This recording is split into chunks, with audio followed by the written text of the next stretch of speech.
Hello there. What is going on, everyone? Today, we are going to be doing my full review of Star Trek Away Missions, Federation versus Borg, the Battle of Wolf 359 Core Set. Now, that's a mouthful. This is actually a whole lot of game all in one box, and I'm going to be showing you, of course, the contents. We've already done an unboxing of that, so I'm not going to really do the full unboxing in this video, but we will show the game setup, and we'll walk through the gameplay, give you a good idea of how the game feels. We're also going to talk about some of the things that I liked and some of the things that I did not like. If you guys are new here to the channel, I do talk a lot about board games, miniatures games, Star Wars games, and science fiction based games. Of course, Star Trek, which is definitely very, very close to my heart. I was very excited to finally get my hands on this, and I've been playing it a lot lately, and hopefully it's been enough experience to give you guys an excellent viewpoint of what to expect in this game. Now, this is an expandable game. There are other expansions that you can add to this game, but for this review, I'm focusing this review primarily on the core set and only what comes in the core set. And, we're going to be looking at the expansions separately. So I want to kind of preface that with all this. With all that being said, let's go ahead and dive into this game. And if you guys want to stick around, we are still doing a $50 Amazon gift card giveaway, so you can put that towards a game or gaming expansion of your choice. You just have to be a subscriber and leave a comment on this or one of my videos. Let me know your favorite Star Trek episode down in the comments below. All right, guys, with all that being said, again, big thanks to Gale Force 9 for sending this review copy out. And let's go ahead and dive into Star Trek Away Missions. The Battle of Wolf 359.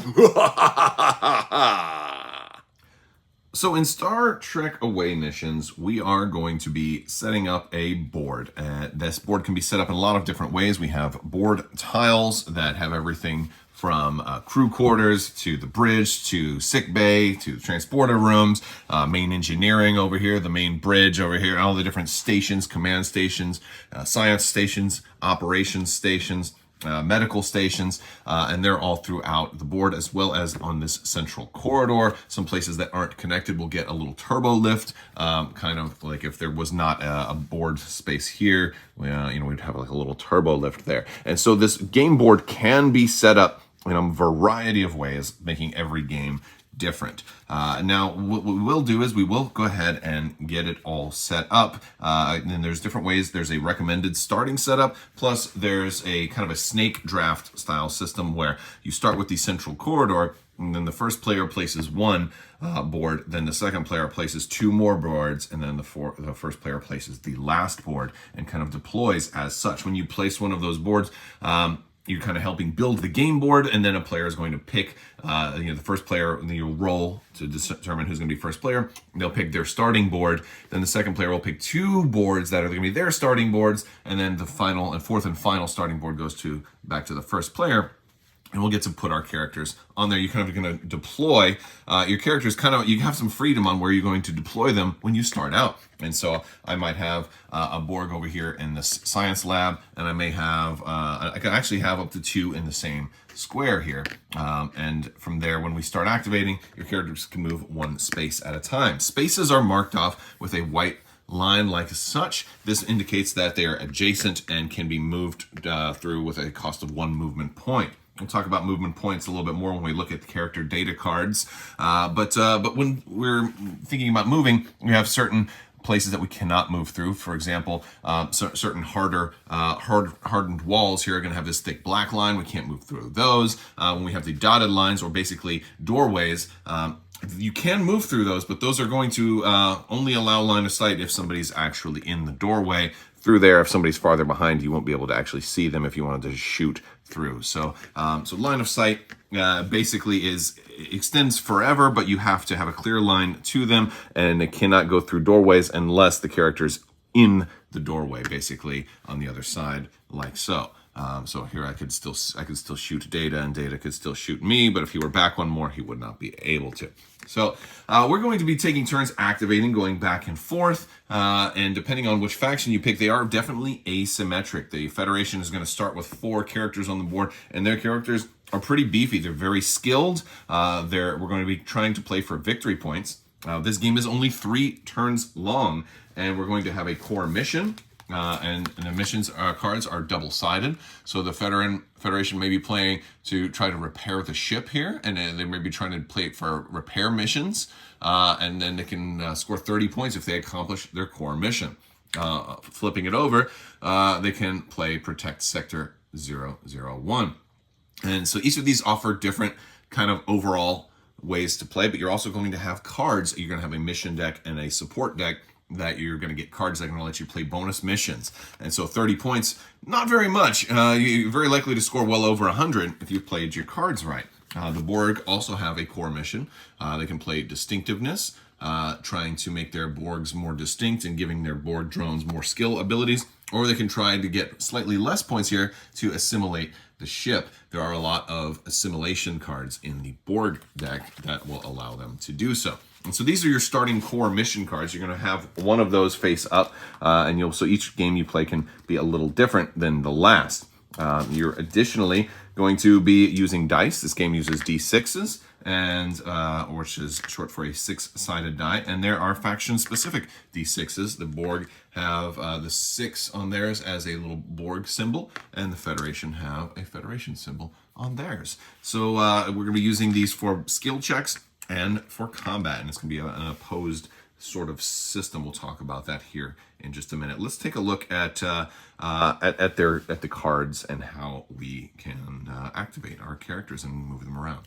All right, so our Federation characters are going to have all of their data right here. You're also going to have different skill pips that you're going to take these little plastic stars and stick those in every single skill pip at the start of the game. So you'll want to be completely maxed out. This is when you take damage, you can lose these little skill pips. If you take a point of damage and have no more skill pips to give up, then you will be defeated and you'll lose your upgrades. And if a Borg drone defeats a Federation character, they can also assimilate them and do some nasty stuff, which is not a good thing. So if Worf here were to have all of his little plastic bits defeated and took one more damage, we would take this little assimilation tracker and we'd put that over him, and now Worf is a Borg. So that's one of the cool things that the Borg are trying to do to the Federation.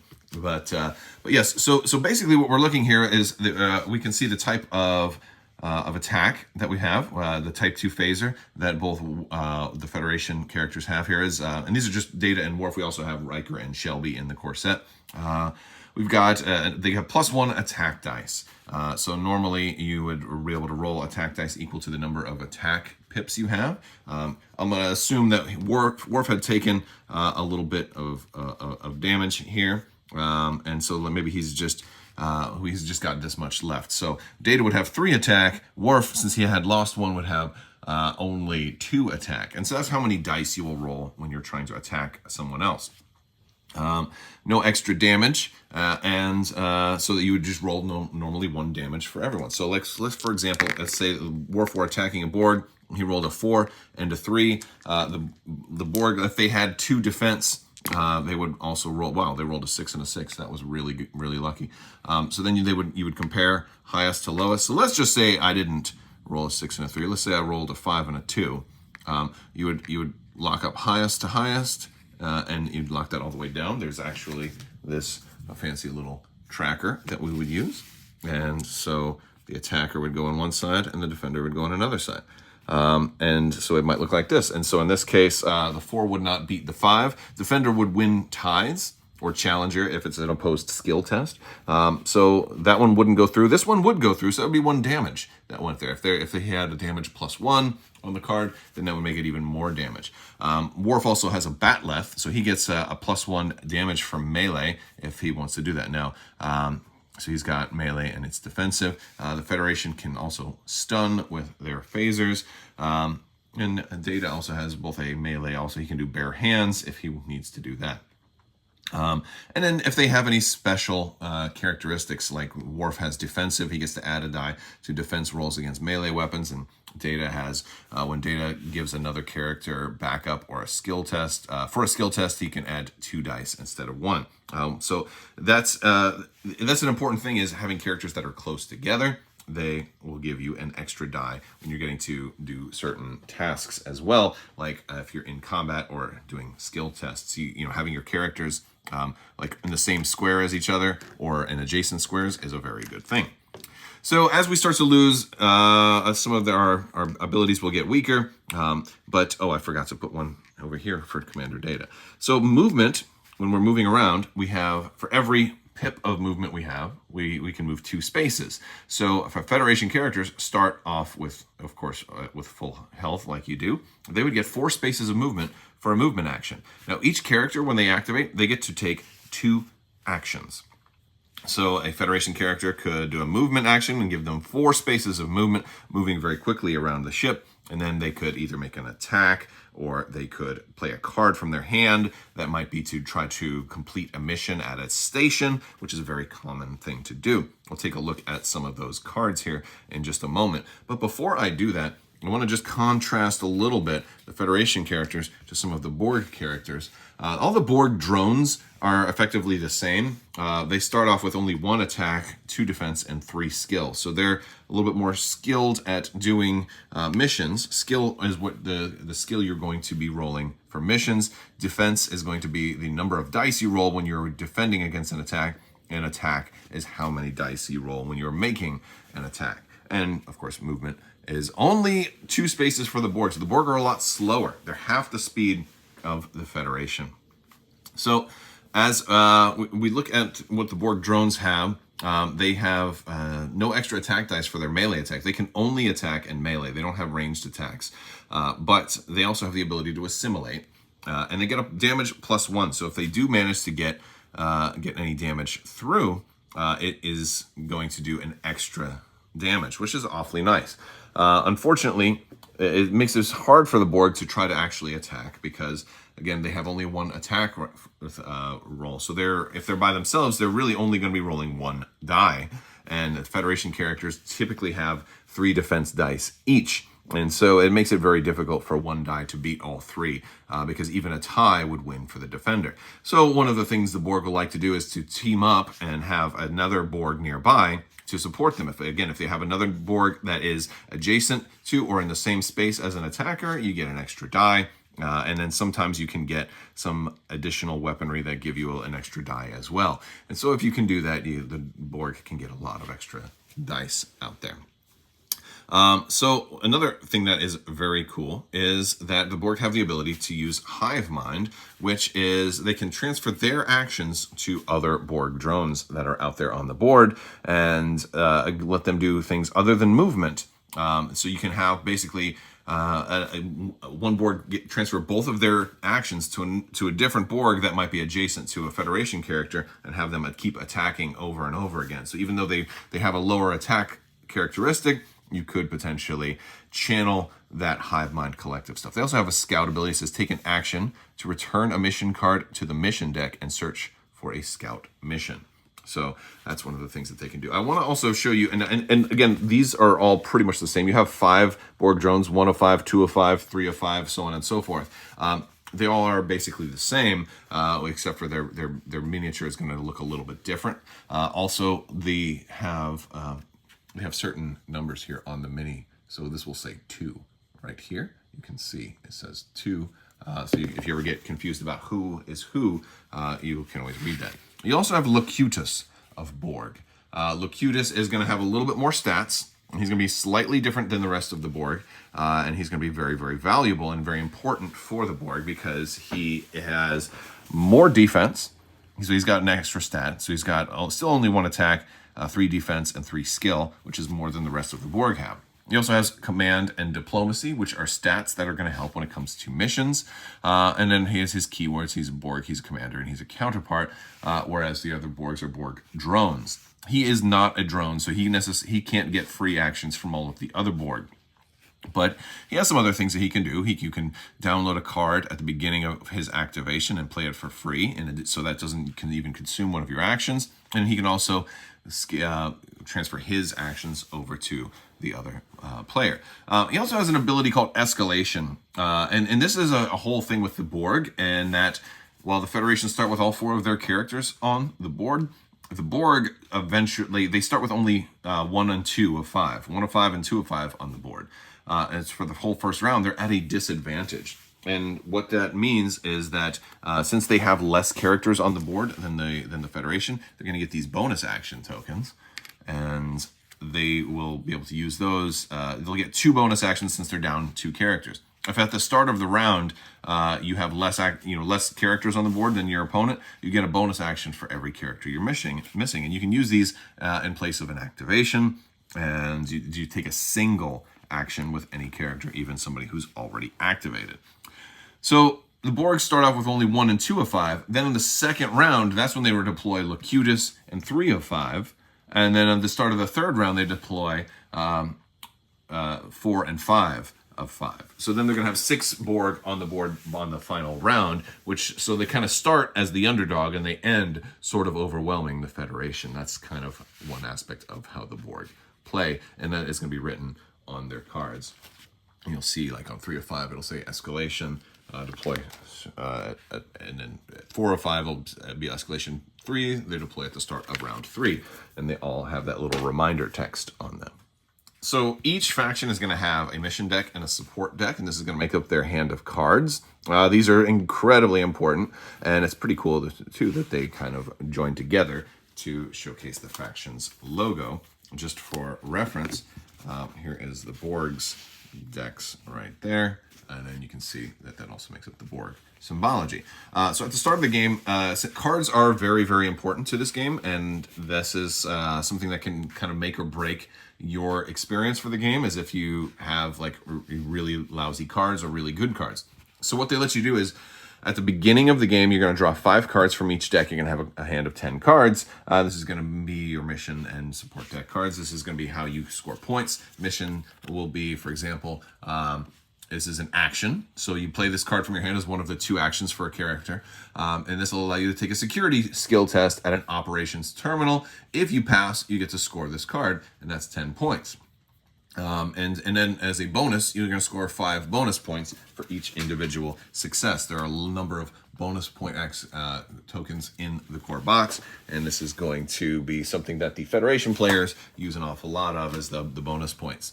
And so to take a security skill test at an operations terminal, you're going to look at your skill level. So for example, Mr. Data says he still is undamaged, so he's still got 3 points of skill.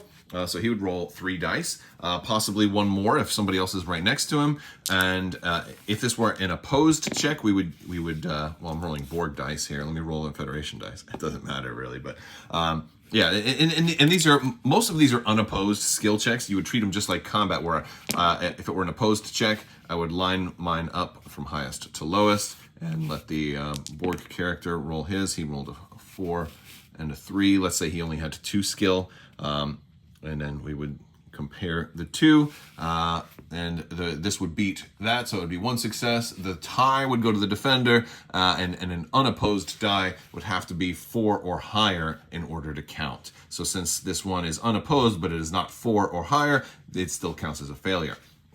However, like almost every single test in the game is not opposed. There is a lot in the rules talking about opposed challenges, and there's very, very, very few of those. So by and large, most of your skill tests are going to be unopposed. And so in this case, I would have only 1 success, so I would be able to score the card, but I wouldn't get any bonus points. So I have an option of re-rolling dice. Now I can discard a card from my hand, either a mission or a support card from my hand, to re-roll as many dice as I want. However, you know, those cards are how they're kind of like your bread and butter, how you score extra points, how you score missions. So you want to be kind of sparing with how many of those you discard. But I could discard a card, because I'm going to have 10 cards in my hand to re-roll these 2, and I could be like, all right, I got it and have 5 and a 1 now, so I've got at least 2 that are 4 or higher since they're unopposed, and I would pass, but I would also score 5 bonus points, and then I'd set this to the side. That would complete 1 action. Now, there are also support cards that I can get, like an equipment, like a Type 3 phaser rifle. Well, I got 2 of those right off the bat. There's events. Sometimes these are actions. Sometimes they're things. Now, if I've got equipment, I can just put this on my activation, on one of my character's activations. I can just deploy this on somebody for free. It doesn't cost an action to give them. And this all of a sudden would see now they get +2 dice, but it means they roll 1 less die for diplomacy skill tests. So that's a pretty cool one. It means you're basically going to war, and we're not doing diplomacy. Diplomacy has failed us. But we have all kinds of different cards from the support deck, and they're all feature different art and different characters sometimes from the original game. There's also a rule that says if you were to get a Beverly Crusher miniature, you'd have to take the Beverly Crusher crew card out, which is kind of cool because that hints at even more expandability beyond what we've seen already. So we could be getting, Beverly Crusher or Chief O'Brien showing up in the game as well, which I'm eagerly looking forward to. And we got Geordie LaForge there too. So there's a lot of different they do everything from interrupts to actions to being gear, and that's everything in the support deck. The mission deck is primarily all going to be missions that score lots of different points: 20 points, 10 points, bonus points, but they all require that you take some kind of test somewhere. And usually it has to be a specific type of test. So if it's a command test, you're going to gain bonuses if you have the command ability. And some characters will have command, some characters will not. So for an example, let's take a look at Shelby. Shelby has command. She also has engineering and security. So these are going to be important depending on the types of tests that you're going to be taking. Not every character has those. The Borg characters have virtually none of them, but the Borg characters, for example, nothing there. Lucutus does have command and diplomacy, which he inherited from Picard when he was assimilated. And if the Borg do assimilate a Federation character, they can gain some of those. But I want to show you guys some of the Borg stuff. The Borg have some pretty cool things that they can play. For example, implants for assimilation. They have some weapons that they can get too, which I really like. Assimilation armature. This gives them +1 attack die and +2 to their damage. So this is a really helpful way if you're trying to go attack oriented and trying to assimilate the Federation characters. Resistance is hopeless, #1. Really cool card right here. And a lot of these cards have keywords on them, sub-commands, because there'll be certain things that will allow you to like search your deck for sub-commands, or certain cards that will do things like that. Some of these are permanent event. Play this card on the table, and you gain an adapt token whenever a friendly Borg drone is neutralized. Neutralized basically means you taken damage and you didn't have any more pegs to remove. That is one thing you'll see a lot of cards in here, that the Borg are okay with having their characters killed because they have a lot of ways to bring those back.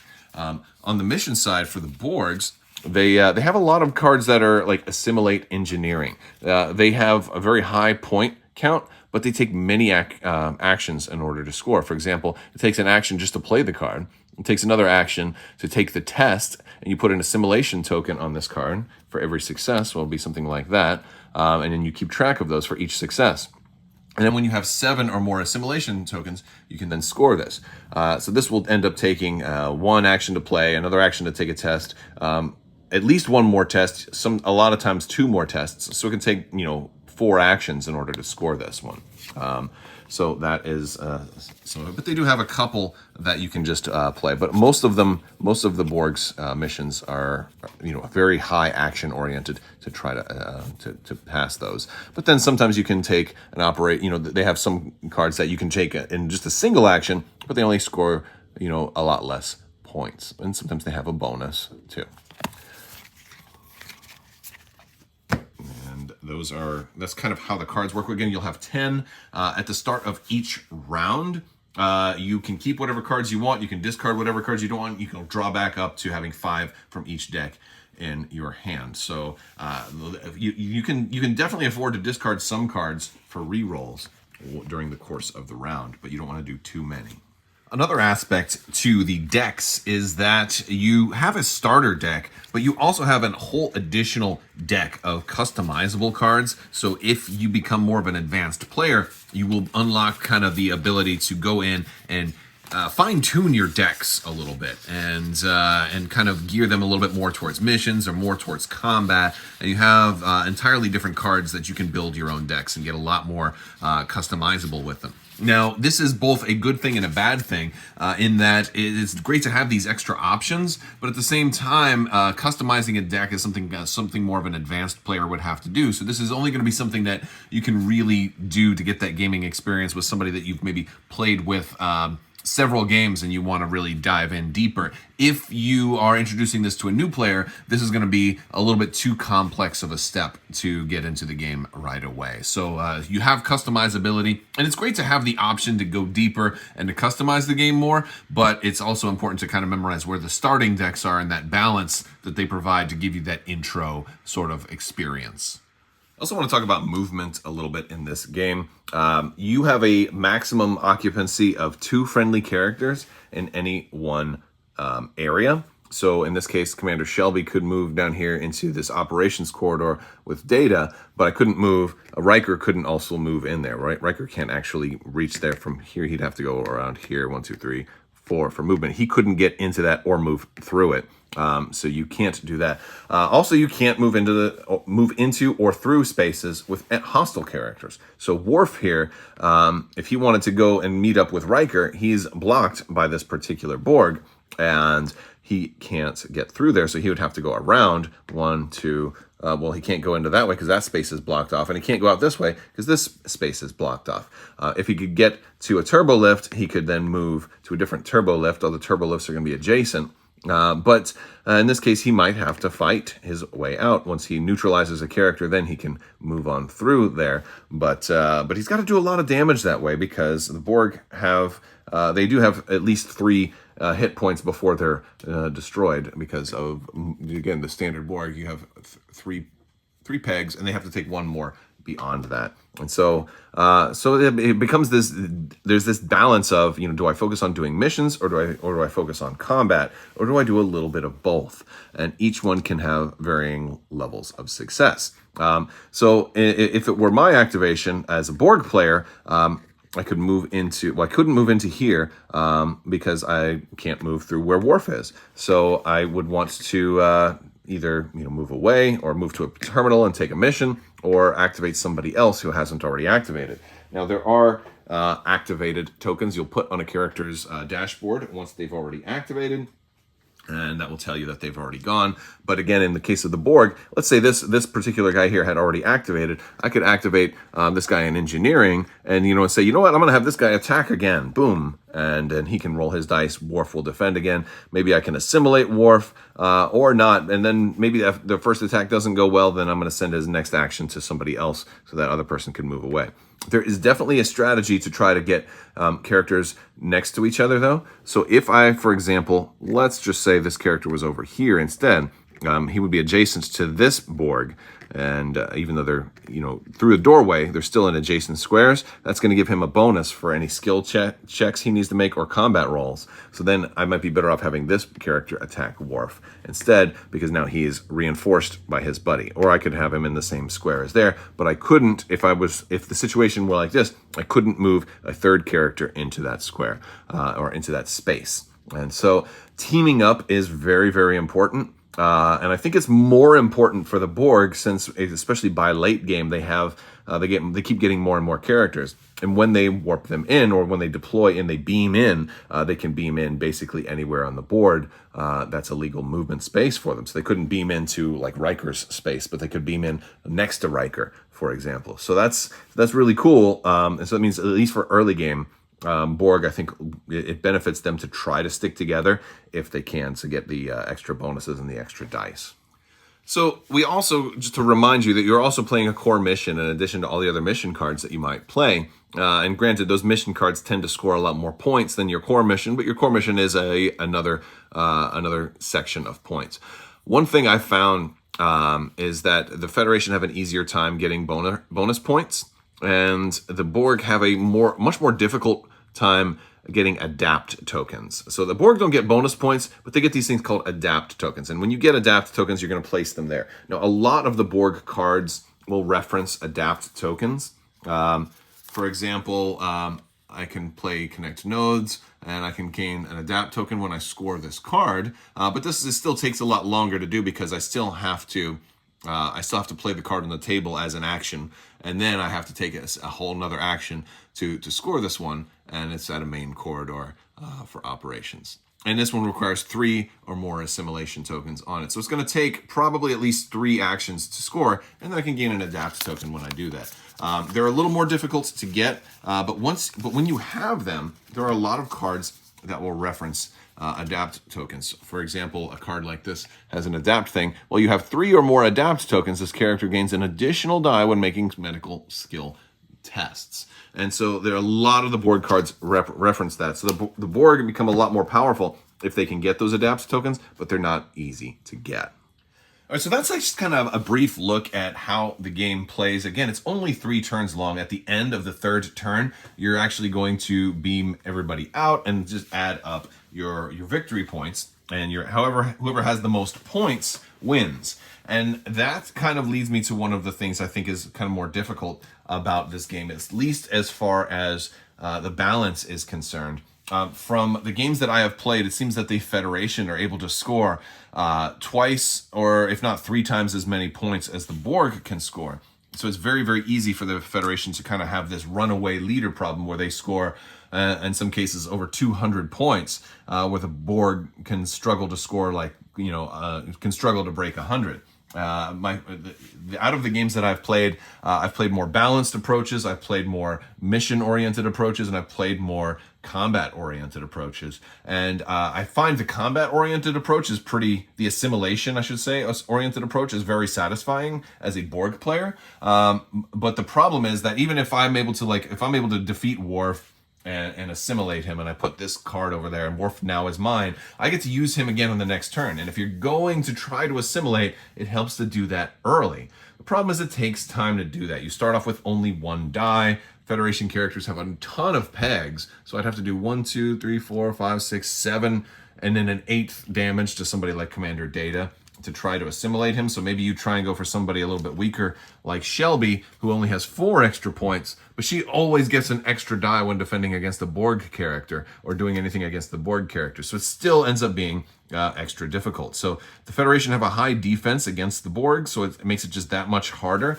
So you end up having to discard a lot of cards to reroll and try to see if I can get an attack that's like all 6s, and hopefully either the Federation character rolls really badly and has to discard enough cards to finally, tie me with all those 6s, and then they're maybe out of cards, or I try something else. So, but if you can assimilate a character, then they're on your side, and then the Federation character might get bonus action tokens for the next couple of turns. But the problem is, even in games where I've assimilated 3 out of the 4 Federation characters and had a chance to assimilate the 4th, by that point in the game, I've spent so many of my limited actions. Again, actions are a commodity. I get 2 actions per character, and a lot of times they get stun tokens on them. A character will get a stun token on them for a number of reasons, whether it be from a phaser blast or from being reborn, or so to speak. There's a lot of board cards that will say, oh, this guy died, we'll bring him back, but give him a stun token. So he can activate again, but he only gets 1 action. But having stun tokens uses up one of your actions. So if you use as many actions as you can on combat, the Borg player will find that they're not using their actions on missions and actually scoring points. So assimilating Federation characters doesn't actually help win you the game. I could actually assimilate the entire Federation and still lose because I've spent all my time doing combat, and if the Federation's been doing missions, they're going to have way more points than I have. So I find that kind of balance is something that I'm not crazy about, because even though it's rewarding and fun, it's really fun to assimilate a Federation character, because one of the things that you also gain, in addition to just having an extra activation, this goes on board. It's still Shelby, right? She's still got command, engineering, and security. So I still get those extra bonuses. And those are also really, really cool. So I like having those bonuses. I like having, and plus there's a Borg, the distinctiveness Borg mission is really good for that, because I'm trying to have as many different traits on board my drones as I can. There's also cards that you can play that lets all of your drones have the same, that basically lets them all share these specialties, which is really cool as well. So again, I feel like a balanced approach is probably the best way to go, but I also feel like the Federation have a tremendous advantage as far as how easy it is for them to score all of their extra missions. They're just single actions, and the Federation have so many natural skill points built into them anyway. Not to mention the fact that they have all these specialties, and they have all of they start with 4 characters on the board, so they can start scoring points right away. My highest points scoring as playing a board player, I got, I think, to 145 points, where I did no combat and focused 100% of the game on doing missions, which I thought 145, that was fantastic. Except that allowed the Federation player to do the exact same thing, and they had about 240 points. So they beat me by almost 100 points. So it feels like it's a little slanted more towards the Federation in this particular game. That doesn't diminish the fun factor for me, because I can still enjoy the gameplay itself, because there are a lot of moments that do feel very Star Wars and thematic, but it makes me feel bad for the Borg player, but also gives me a lot of curiosity and high hopes for the expansion packs and what they're going to add to the game, because it could be very well that playing Borg in a 4-player game, because this game is also expandable. If you have, 2 core sets, or if you have the Romulans and or the Klingon packs, you can expand this game to play 4 players, and it could be that that's really where the Borg shine when they have Klingons, for example, to be able to assimilate, and that's kind of what the future holds for this. But as a whole, I'm enjoying it. I definitely enjoy the game, even losing. And I think that says a lot, where you can still lose at a game but have fun playing it. So it's an enjoyable game. But for competitive players, I think there may be some difficulty in playing as the Borg, and maybe that's and maybe the Federation is supposed to be more powerful, and maybe you should, there's ways to work out like a handicap, whereas the Borg start out with an extra 50 points, and or figure something like that out amongst yourselves to kind of keep your games more competitive. And that would be kind of my takeaway for this. All right, guys, that is going to do it for my review of Star Trek Away Missions, the Battle of Wolf 359, Federation versus Borg Core Set. I really like the game system that they've come up with. I think it's got a lot of expandability. I think it's very thematic. I do think that some people might not be as crazy about the miniatures themselves, because they are a little cartoony. That really never bothered me. It's a weird thing to me. At first, I remember thinking, oh, these are kind of cartoony. These are kind of like Star Wars or Star Trek Lower Decks. But no, I think that they're great. I guess my only complaint with the miniatures is most of the Borg look the same. You do have these identifiers sculpted in here for like 5 of 5, for example. But it can be hard to see gray on gray. It can be hard to read that. But at the same time, it's a perfect opportunity to paint these if you want to do that. I don't always paint my miniatures. Especially for board games. Sometimes I do, sometimes I don't.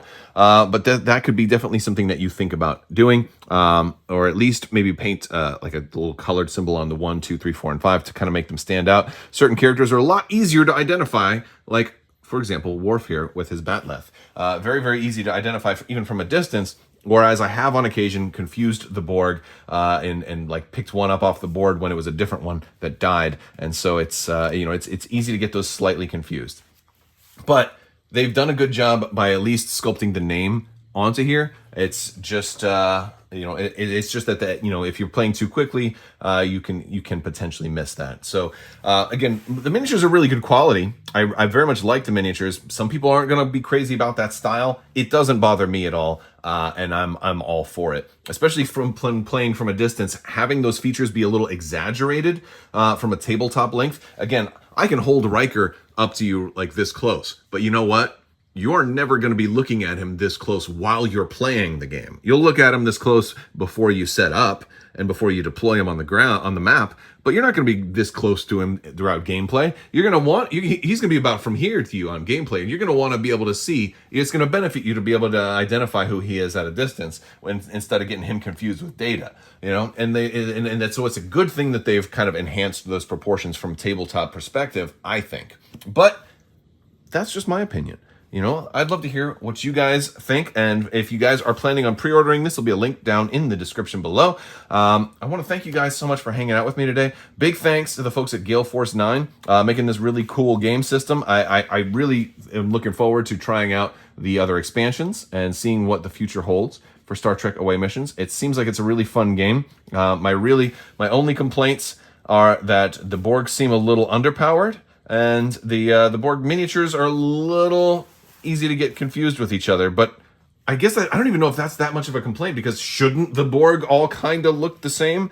I mean, what would the alternative be? I mean, they've given them different poses, so I guess that's not fair for me to complain that the Borg look the same, because they're the Borg. They're supposed to look the same. So while that maybe is a gripe, I'd have to say that's actually a big thumbs up for Gale Force 9 for doing the Borg correctly in that regard. But I also feel like there are different strategies and balance points and ways to play and ways to your approach to play that are going to, I probably haven't found the secret formula to make the Borg be able to win yet. And I'm eager to keep playing and keep trying to find it, because in my games, where there have been quite a few now, each one that I've lost as Borg, I'm still eager to get back. I'm like, I've got to figure it out. I've got to find the sweet spot. Maybe it's just starting with the right card. They have this whole mulligan system at the beginning where you can make sure you kind of start with at least some decent cards.